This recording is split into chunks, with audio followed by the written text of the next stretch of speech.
సంసారం చేసే వాళ్ళు కూడా ఇన్ని ఐటమ్స్ కొని ఉండరేమో. అసలు ఎన్ని ఐటమ్స్ కొన్నామో తెలియాలంటే ఈ వీడియోని పూర్తిగా చూసేయండి. డిమార్ట్ లోకి ఎంటర్ అవ్వగానే 2 ట్రాలీలు అయితే తీసుకున్నాము. 2 అంటున్నామంటే మీకే అర్థమైపోయి ఉంటుంది సామాన్లు భారీగా కొంటున్నామని. ఫస్ట్ మన మామ కొత్త ఇంటి డోర్స్ కి విండోస్ కి కర్టన్స్ లేవనేసరికి ఫస్ట్ వాటితోనే షాపింగ్ స్టార్ట్ చేసాం. తర్వాత డోర్ మేట్స్ ఇంకా ఏవేవో ఇంట్లోకి కావాల్సిన అన్ని ట్రాలీలు వేస్తా ఉన్నాడు. నేను దాన్ని తోసుకుంటా పోతున్నా. ఇంకా డిమార్ట్ కి వస్తే టైమే తెలియదు మనకి. ఫస్ట్ మనం ఎంత దూరం నుంచి వచ్చామో అనే సంగతే మర్చిపోతాం. సెంటు బాటిల్స్ దగ్గరికి రాగానే 2 డిఫరెంట్ సెంటు బాటిల్స్ తీసి కంపేర్ చేస్తా ఉన్నాడు. ఇది బాగుందా అది బాగుందా అని. బెల్లావిట్ అనే బ్రాండ్ బాగుంటుంది అంటే కామ్గా తీసుకోవచ్చు కదా. పక్కన ఉన్న వాడిని కూడా ఫోర్స్ చేస్తా ఉన్నాడు. నువ్వు కూడా తీసుకో, బై 1 గెట్ 1 కదా, ఇద్దరం ఆఫ్ వేసుకుందామని. వాటిని ఫోర్స్ చేయడం ఎందుకు, ఒకటే తీసుకుని వెళ్ళిన ఆఫ్ కి ఇస్తారు కదా.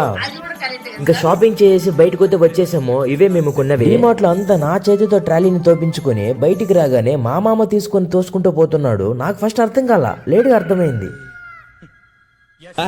ఖత్తర్లో ఉన్నాం గైస్, మేము కువైట్లో ఉన్నాం.